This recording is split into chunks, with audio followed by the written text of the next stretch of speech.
I received a suggestion to look at the Coral Castle in South Florida, so it is my starting point for this video.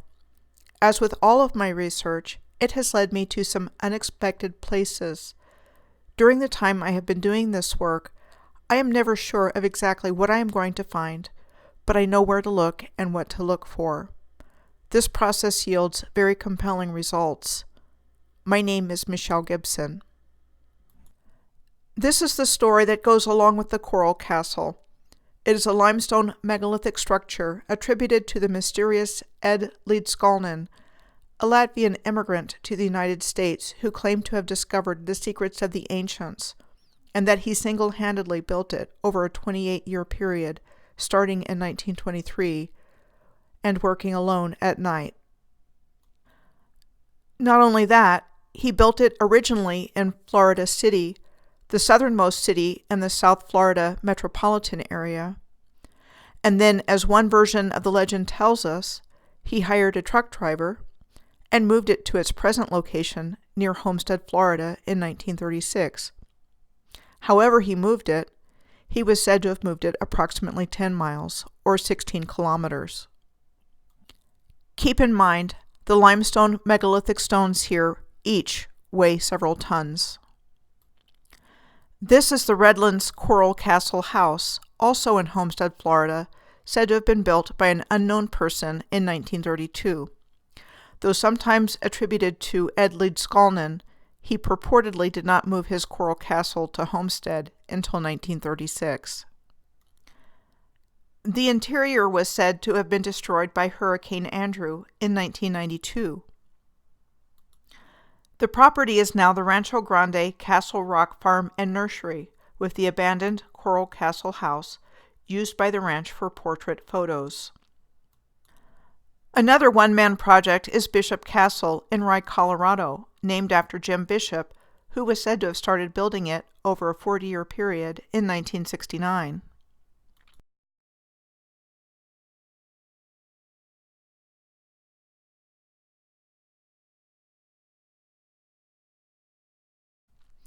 Bishop Castle is a tourist attraction in the mountains of central Colorado.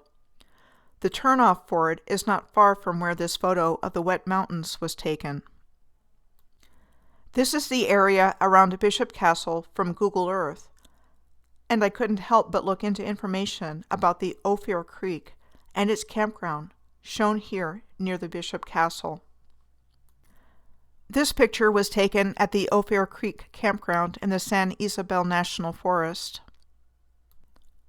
Then there's this comparison of what you see in the Ophir Creek campground in Colorado on the top left, with downtown Eureka Springs, Arkansas on the top right, the Twin Lakes Reservoir in Bethel, Oklahoma on the bottom left, and at the Turkey Mountain Urban Wilderness area in Tulsa, Oklahoma on the bottom right. These are cut and shaped stones. These are not natural occurrences, contrary to what we have been taught to believe by historical omission. They are lying around everywhere with no special attention drawn to them, just there, taunting us but not telling us. And only when you start realizing that they are there, they just blend into the landscape. I looked up the name of Ophir because it is unusual, and I vaguely remembered it as having importance in antiquity. I looked it up, and it is a port mentioned in the Bible, famous for its wealth.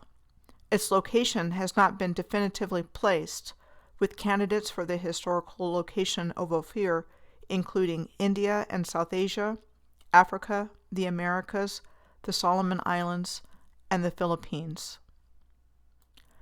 I also came across this photo memorializing the St. John and Ophir Railroad in Utah, a short 8.5-mile or 14-kilometer railroad said to have been built between the main track and St. John and the Ophir silver mines in 1912. Then a short 26 years later, the railroad line was abandoned in 1938. The Watts Towers in the neighborhood of Watts in Los Angeles, California, are attributed to one person, Simon Rodia, an Italian immigrant construction worker and tile mason between 1921 and 1954. They are considered examples of outsider art or naive art, both of which pertain to lacking the formal education and training that a professional artist undergoes. The towers are described as structural steel covered with mortar and adorned with broken glass, seashells, generic pottery, and tile. It sure looks like an antenna array. Could the steel towers have originally been there, and Simon Rodia just decorated them? Or were others responsible, and he just got the credit? Then there was Ferdinand Cheval, the French postman. Beginning in 1879, he was said to have spent 33 years building Le Palais Idéal in Outer Rivas, France, picking up stones on his daily mill route to build it with. Like Simon Rodia, his work is also called naive art, an extraordinary example of it. Back to Florida. St. Augustine, Florida, has the nickname of the ancient city. Ancient means something belonging to the very distant past. Yet St. Augustine was said to have been founded in 1565 by the Spanish conquistador Pedro Menendez de Alvarez. Here's a de Alvarez statue in front of what was the Alcazar Hotel and is now the St. Augustine City Hall and Leitner Museum, and is called Moorish Revival Architecture. It is important to note that Alcazar was the name given to a type of Moorish castle or palace built in Spain and Portugal during Moorish rule there. And yet we are told that St. Augustine is called the ancient city based on what we are told is only a 454-year-old history. The Via Zoreda in St. Augustine was said to have been built in 1883 by the eccentric millionaire Frederick W. Smith, and was said to be inspired by the 12th century Moorish Alhambra Palace in Granada, Spain, and also called Moorish Revival Architecture.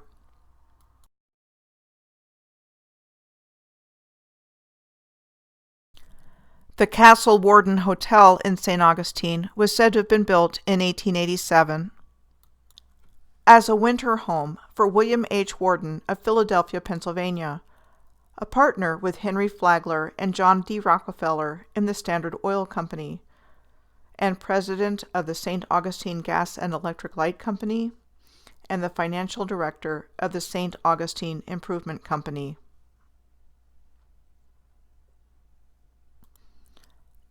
It has served as Ripley's Believe It or Not Museum since 1950. In New York State, Beacon Towers, located at Sands Point on Long Island, was said to be a Gilded Age mansion built in 1917 and 1918, which would have been during World War I, for Alva Belmont, the ex-wife of William K. Vanderbilt and the widow of Oliver Belmont. It was demolished in 1945. Both men were millionaires and members of prominent families of New York City. She herself was a multimillionaire American socialite and suffragette. Here's a picture of her taken in 1922. The mansion was said to have been designed by Hunt and Hunt, the architectural firm of Richard Morris Hunt's sons, Richard and Joseph, with some of its design elements incorporating those of the Alcazars of Spain, like the Alcazar of Segovia pictured here, as well as design elements said to have been from pictures in medieval illuminated manuscripts. Richard Morris Hunt was credited with the pedestal of the Statue of Liberty in 1884, the entrance facade and the Great Hall of the Metropolitan Museum of Art in 1902,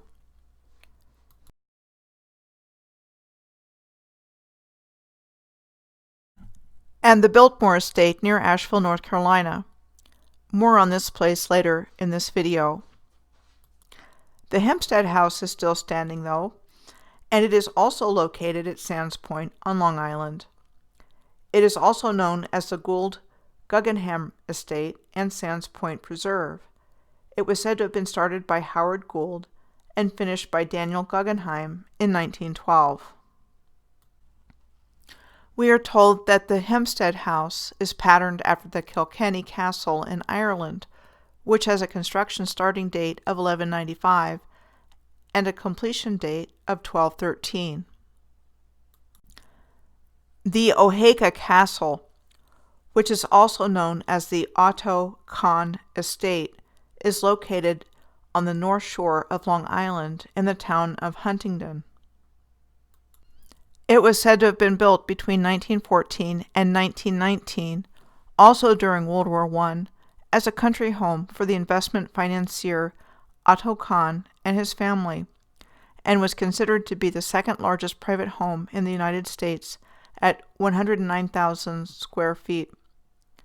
Today, the Oaxaca Castle is an historic hotel with 32 guest rooms and suites.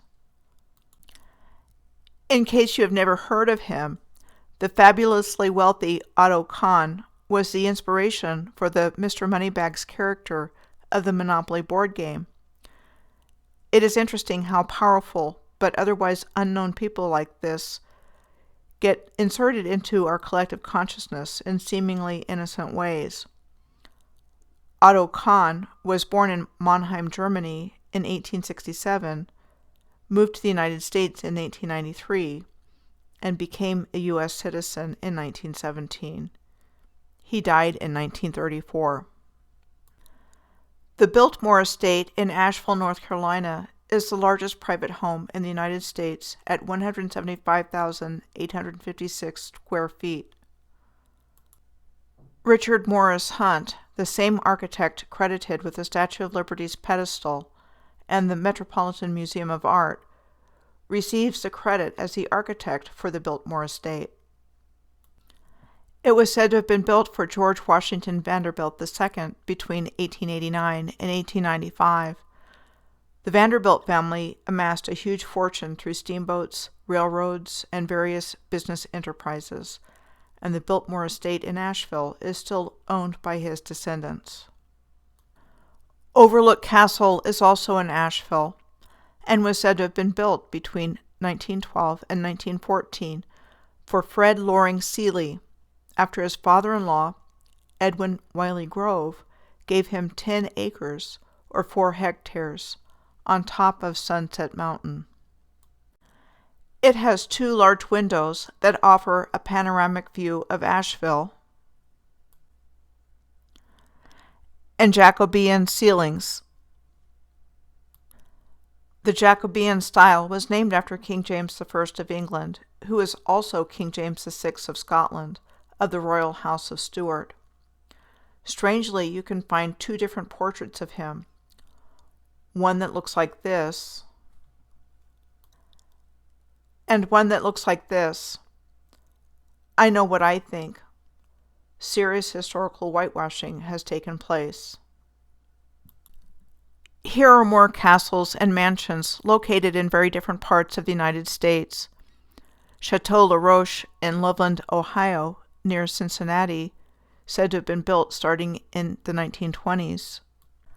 Squires Castle, near Cleveland, Ohio, said to have been built between 1895 and 1897. Joslin Castle in Omaha, Nebraska, said to have been built in 1903.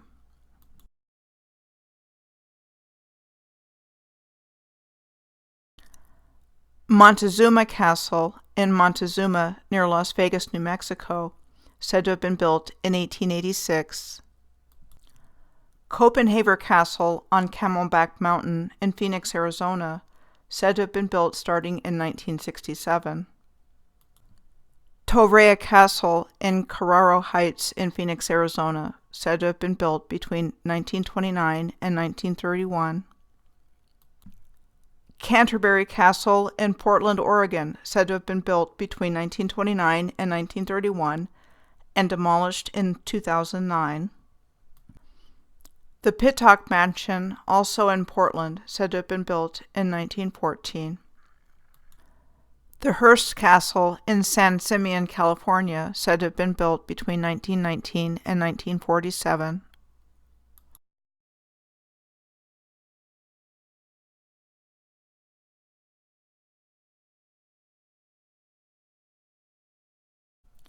Scotty's Castle in Death Valley National Park in California, said to have been built between 1922 and 1931. And Shays Castle in Antelope Valley, California, said to have been built in 1924. These are just a few of the many examples I had to choose. When I was thinking about a title for this video, the word foray came to mind. One of the definitions of foray is a sudden attack or incursion into enemy territory, especially to obtain something.